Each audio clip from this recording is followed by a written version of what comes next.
वो सलमान खान हो, वो चाहे बाबा सिद्दीकी हो, चाहे वो खालिस्तानी हो, चाहे पप्पू यादव जैसे लोग हों, उनके ही अगर टांगे कांप रही हैं तो बिल्कुल लॉरेंस बिश्नोई हीरो है और देश का हीरो ही है। उसको हर माता, हर बहन उसको सलूट मारेगी और उसको दिल से उसके लिए दुआ निकलेगी। हेलो एवरीवन, जय हिंद, जय श्री राम। मेरा नाम है ध्रुवी। मेरा नाम है जय। तो आप सबका स्वागत है हमारे डीजे मिक्स रिएक्शन चैनल में। तो प्लीज हमें फुल सपोर्ट कीजिए और हमारे चैनल को सब्सक्राइब कीजिए। तो जी आज है शुभ दीपावली। तो आप सबको हमारी तरफ से दीपावली की हार्दिक शुभकामनाएं। तो आज का वीडियो का नाम है लॉरेंस बिश्नोई विसेस पप्पू यादव। तो ये वीडियो है द श्याम शर्मा शो।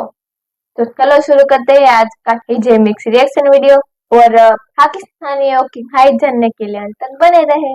आज हम बात करते हैं बिहार के एक ऐसे डॉन की जो कहते हैं कि उनके पास बाघ का कलेजा है।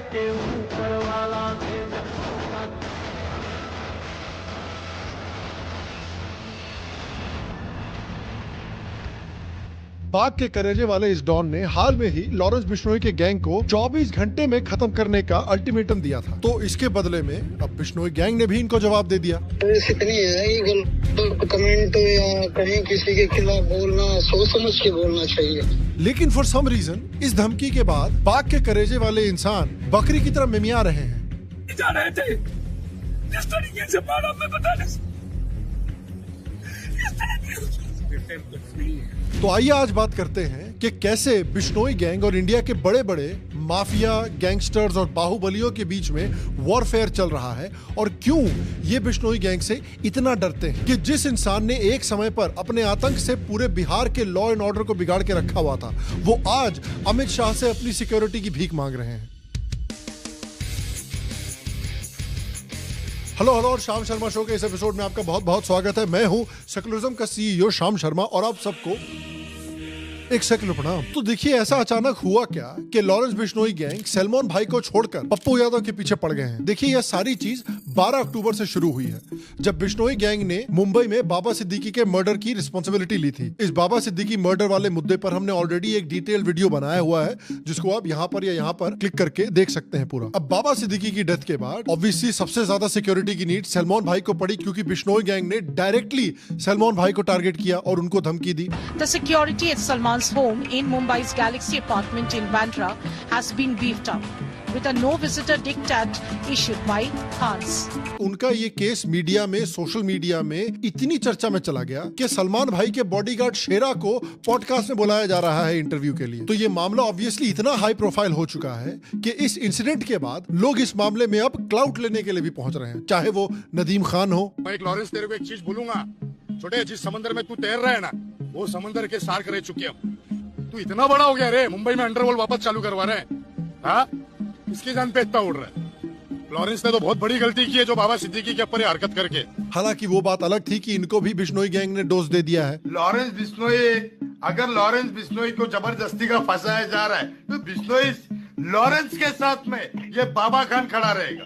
काका बिल्कुल। इसके बाद आते हैं शेर के कलेजे वाले पप्पू यादव। जैसा कि मैंने कहा उन्होंने बिश्नोई गैंग को 24 घंटे में खत्म कर डालने की धमकी दी, लेकिन इस धमकी के तुरंत बाद अपेरेंटली उनको लॉरेंस बिश्नोई गैंग से धमकी भरे कॉल आने शुरू हो गए। कर्म और कांड दोनों करते हैं, जो हमारे रास्ते में आएगा मेरी बात उसके साथ जो आज हो रहा है वही होता जाएगा। फोन करने का मकसद यही था, सुधर जाओ, नहीं आगे तो देख ही लेंगे हम। अब ये देखकर पप्पू यादव का वो हाल हो गया जो कि फिल्मों में विदाई के वक्त दुल्हन का होता है। यादव जी, आपने लॉरेंस बिश्नोई को नहीं, ये सब बात मैंने पहले मना कर दिया था, बात नहीं पूछेंगे। आप ज्यादा तेज मत बनिए। इसके बाद जब भी प्रेस कॉन्फ्रेंस में पप्पू यादव के सामने लॉरेंस बिश्नोई का नाम तक लिया जाता है तो ऐसे बिलबिला जाते हैं जैसे कि किसी बॉलीवुड सेलिब्रिटी ने किसी नॉर्मल इंसान को दिवाली में पटाखे या होली में पानी से खेलते हुए देख लिया हो। इतना तो रिपोर्टर्स पे जया बच्चन नहीं चिढ़ती हैं यार। जब उनकी तरफ लॉरेंस बिश्नोई गैंग की धमकियों की फ्रीक्वेंसी बढ़ने लगी तो पप्पू यादव ने भी टाइट सिक्योरिटी डिमांड कर ली है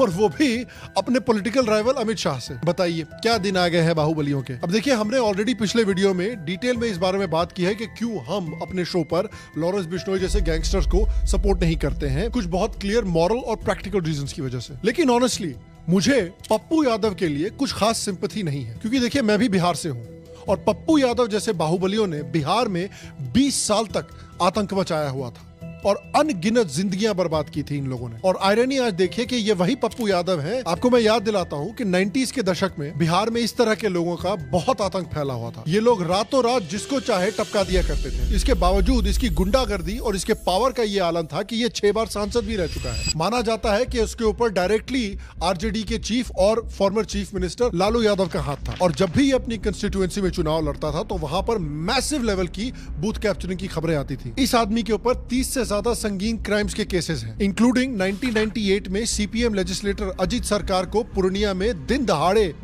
107 गोलियां मारने का आरोप। उस केस में अजीत सरकार के परिवार ने डायरेक्टली पप्पू यादव पर आरोप लगाया था और इस मामले में वो 8 साल जेल में भी रहा था। हालांकि 2013 में इसको पटना हाईकोर्ट ने सबूत के अभाव में अक्विट कर दिया था। पटना हाईकोर्ट ने सबूतों के अभाव में पूर्व सांसद पप्पू यादव को हत्या के मामले में बरी कर दिया है। और इसके अलावा भी जो बाकी 30 से ज्यादा क्रिमिनल केसेस है उनमें murder, extortion, kidnapping, booth capturing, डकैती और दंगे भड़काने का भी केस है। इनफैक्ट अब आपको एक मैं बहुत सरप्राइजिंग चीज बताता हूँ जो आपको शायद पता नहीं थी। ये जानकर शायद आपको सरप्राइज होगा कि अर्नब गोस्वामी, जी हाँ, रिपब्लिक वाले अर्नब गोस्वामी, उन्होंने क्लेम किया था कि पप्पू यादव ने 2 दिन के लिए 1996 में अर्नब गोस्वामी को किडनैप भी किया हुआ था। इस लेवल का पावर था इस आदमी के पास। इसके ऊपर आरोप है कि इसने एयर होस्टेस और कैबिन क्रू को चप्पल से पिटाई की थी। इसको अपने पावर पे इतना घमंड है कि ये लोकसभा में ओपनली बाकी मेंबर्स को धमकियां देता है कि आप हमको सिखाइएगा। 6ठा बार सांसद हूँ, आप हमको सिखाइएगा। और सिर्फ यही नहीं, इसके साथ के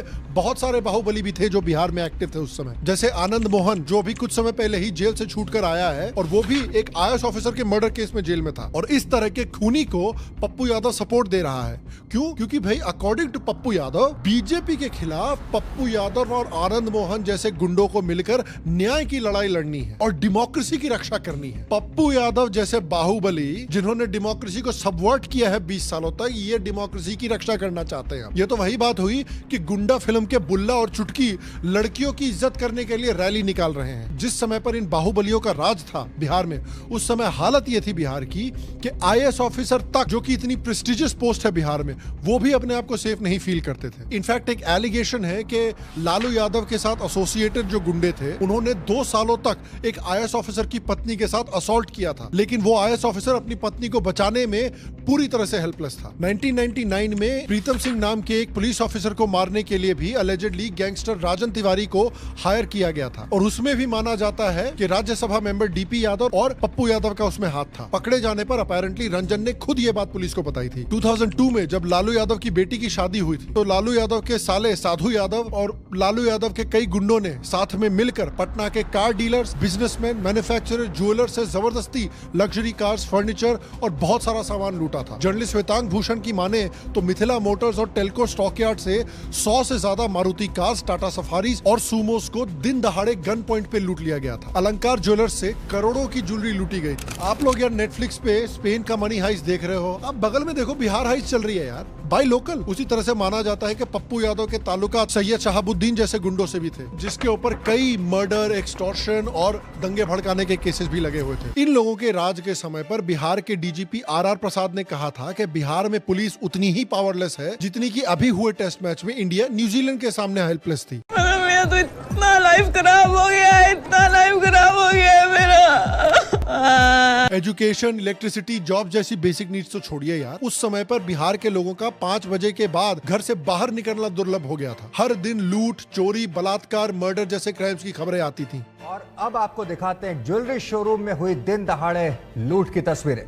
बिहार के कटिहार में बदमाशों ने खुलेआम हथियार लहराते हुए लूट लिए 1 करोड़ रुपए के जेवरात। सुबह की पहली बड़ी खबर, बिहार में आदित्य हत्याकांड का मामला अभी शांत भी नहीं हुआ था कि बिहार के सिवान से एक और हत्याकांड की खबर से हड़कंप मच गया है। बड़ी खबर, बिहार के नवादा में एक नाबालिग ने लालू की पार्टी के विधायक पर बलात्कार का आरोप लगाया है। और अभी हाल में जब पप्पू यादव फिर से पूर्णिया से जीत के आया है इलेक्शन, तो उसके बाद उसकी कंस्टिट्यूएंसी में वापस मानो की रंगदारी सिस्टम आ गया है। एक लोकल बिजनेसमैन ने उसको अक्यूज किया है कि वो 5 करोड़ का एक्सटॉर्शन मांग रहा है उससे। पप्पू यादव के ऊपर ऐसे ही कंप्लेंट्स 2021 और 2023 में भी लगे थे। इसीलिए इस तरह के लोगों से जिन्होंने बिहार की इतनी बर्बादी की है, बिहार की अनगिनत जिंदगियां बर्बाद की हैं, ऐसे लोगों के लिए मेरे पास तो एटलीस्ट कुछ खास सिंपैथी है नहीं। और जैसा कि हम जानते हैं कि एक समय पर बिहार में पप्पू यादव जैसे लोगों की वैसी ही डोमिनेशन थी जिस तरह से बाबर आजम जिम्बाब्वे जैसे वर्ल्ड क्लास टीम्स को डोमिनेट करते हैं। लेकिन जैसे जैसे बिहार में जंगल राज खत्म होने लगा, इन बाहुबलियों का पावर भी खत्म होने लगा। बिहार में गुंडा राज खत्म करने के लिए स्पेशल टास्क फोर्स इंप्लीमेंट की गई थी जो ऑर्गेनाइज्ड क्राइम और क्रिमिनल्स पर स्पेसिफिक फोकस करता था। कई क्रिमिनल लॉज को भी और स्ट्रेंथन किया गया था जिससे कि कई गैंगस्टर्स और बाहुबलियों को अरेस्ट किया गया था। और इस वजह से धीरे धीरे पप्पू यादव की सारी गुंडागर्दी, रंगदारी, बाहुबलीगिरी खत्म होने लगी। जो एक समय पर बिहार का डॉन हुआ करता था उसकी मेन स्ट्रीम पॉलिटिक्स में काफी इररिलेवेंस आ गई थी, इसलिए दर दर उसको टिकट के लिए भटकना पड़ रहा था। कभी कांग्रेस के पास, कभी ये राहुल गांधी से एक तरफा प्यार जताते रहते थे। हम एक तरफा प्यार करते हैं कांग्रेस से, कोई दिक्कत, हम पूरा लबड़ है, कोई प्रॉब्लम। राहुल गांधी के लिए हम पागल हैं, कोई दिक्कत। तो कभी आरजेडी के लिए रोते बिलखते रहते थे।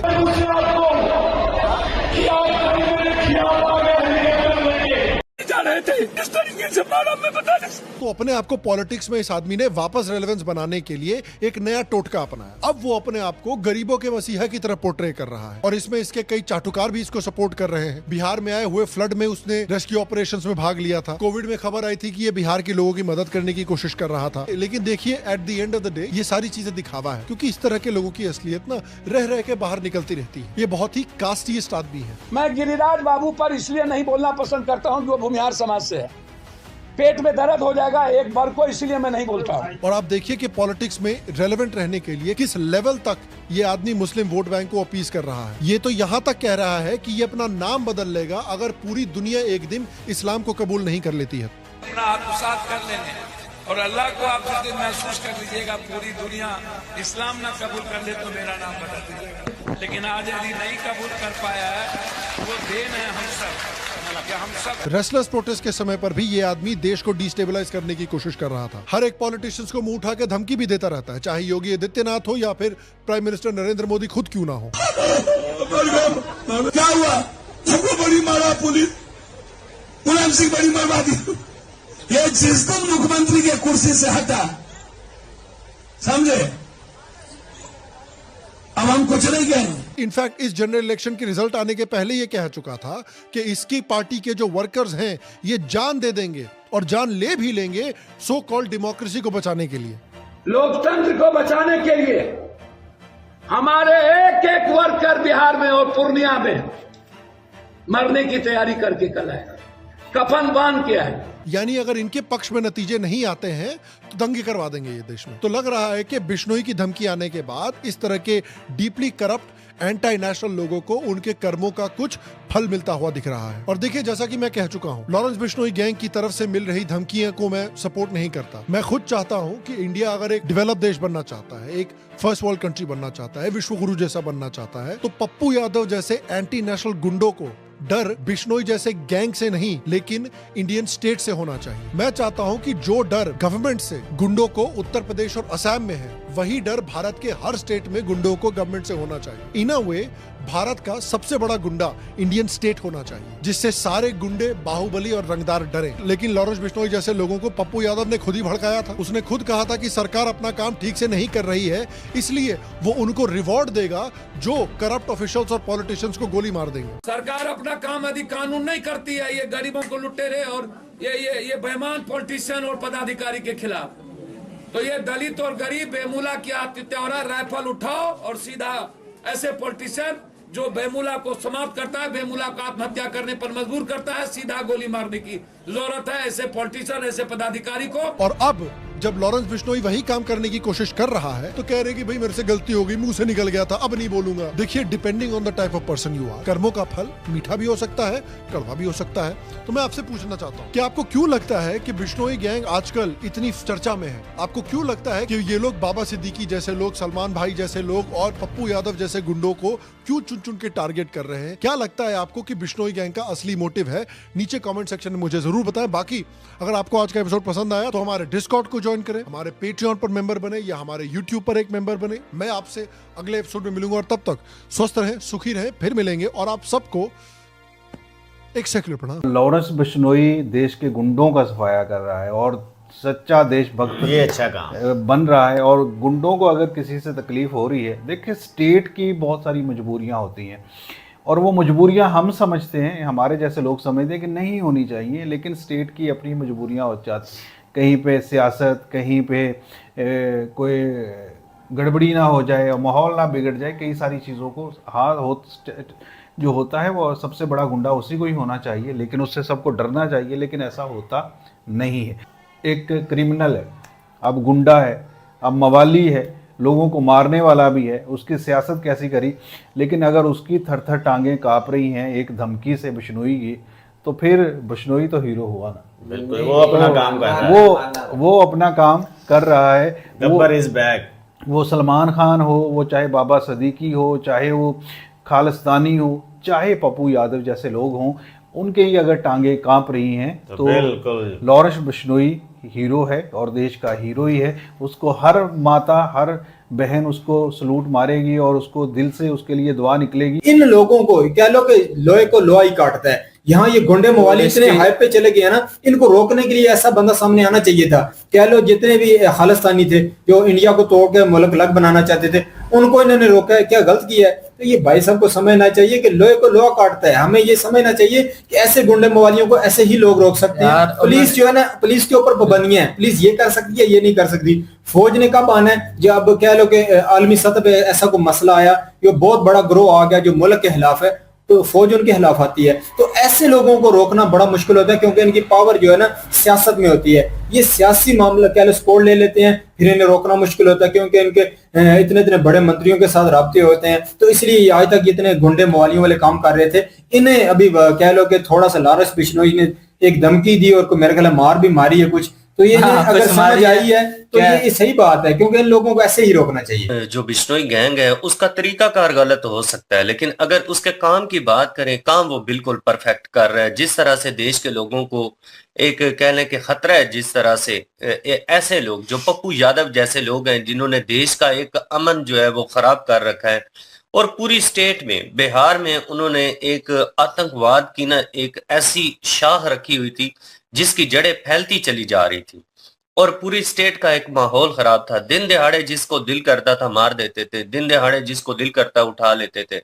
जो बिश्नोई गैंग ने आपके ऊपर रिएक्शन किया है वही आपका हाल होना चाहिए। मैं कहता हूं कि बिश्नोई गैंग के साथ लाखों इख्लाफात लोगों के होंगे।